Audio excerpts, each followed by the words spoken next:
Iran ও যুক্তরাষ্ট্রের মধ্যে চলমান উচ্চ পর্যায়ের শান্তি আলোচনা শেষ পর্যন্ত কোনো চুক্তি ছাড়াই ভেস্তে গেছে। ইসলামাবাদের টানা প্রায় ২১ ঘণ্টা বৈঠকের পরও দুই পক্ষের মৌলিক ইস্যুগুলোতে একমত হতে পারেনি। ফলে মধ্যপ্রাচ্যে সাম্প্রতিক সংঘাতের পর স্থায়ী শান্তির যে আশা তৈরি হয়েছিল তা নতুন করে অনিশ্চয়তার মুখে পড়েছে।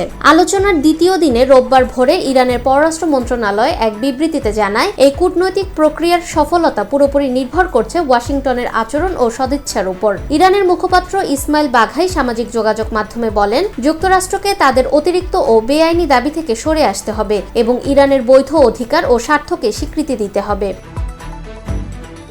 অন্যদিকে যুক্তরাষ্ট্রের ভাইস প্রেসিডেন্ট জেডি ভ্যান্স স্পষ্ট জানিয়েছেন, দীর্ঘ আলোচনার পরও কোনো সমঝোতায় পৌঁছানো সম্ভব হয়নি এবং মার্কিন প্রতিনিধি দল এখন দেশে ফেরার প্রস্তুতি নিচ্ছে। তিনি বলেন, আমরা গুরুত্বপূর্ণ আলোচনা করেছি কিন্তু চুক্তিতে পৌঁছাতে পারিনি। আমরা এই চূড়ান্ত প্রস্তাব দিয়ে যাচ্ছি, এখন সিদ্ধান্ত ইরানের। ইসলামাবাদের এই বৈঠকে কয়েকটি গুরুত্বপূর্ণ ও স্পর্শকাতর ইস্যু প্রাধান্য পেয়েছিল।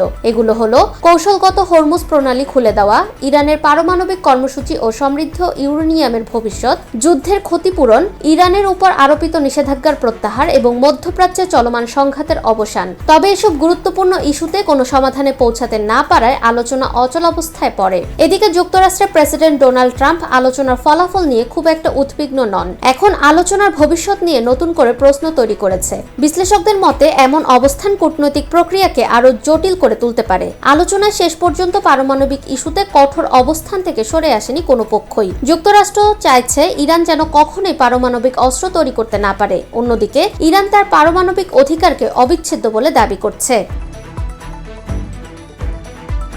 সম্প্রতি ৩৮ দিনের রক্তক্ষয়ী সংঘাতের পর এই আলোচনা শুরু হয়েছিল। যুক্তরাষ্ট্র ও ইসরায়েলের সামরিক অভিযান এবং পাল্টা হিসেবে ইরানের ড্রোন ও ক্ষেপণাস্ত্র হামলা পুরো অঞ্চলকে অস্থির করে তোলে। বিশেষ করে হরমুজ প্রণালীতে ইরানের নিয়ন্ত্রণ বিশ্ব অর্থনীতিতে বড় ধাক্কা দেয়। এই পরিস্থিতিতে গত ৮ এপ্রিল একটি অস্থায়ী যুদ্ধবিরতি কার্যকর হয়। ইসলামাবাদের এই বৈঠক ছিল সেই যুদ্ধবিরতিকে স্থায়ী করার প্রথম উদ্যোগ। তবে আলোচনার মাঝেই লেবাননে ইসরায়েলি বিমান হামলায় শতাধিক বেসামরিক মানুষের প্রাণহানির ঘটনা পরিস্থিতি আরো জটিল করে তোলে।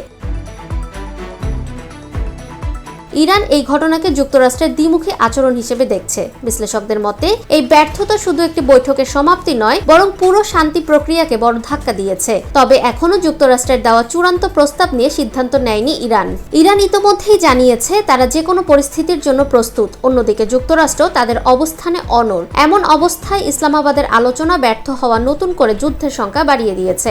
এখন পুরো বিশ্বের দৃষ্টি তেহরান ও ওয়াশিংটনের দিকে পরবর্তী পদক্ষেপই নির্ধারণ করবে মধ্যপ্রাচ্যের শান্তির পথে এগোবে নাকি আবারও সংঘাতের আগুনে জ্বলবে। ফাহমিদা বিনতে আনোয়ার, নিরপেক্ষ। নিরপেক্ষ, সত্য প্রকাশে আপোষহীন।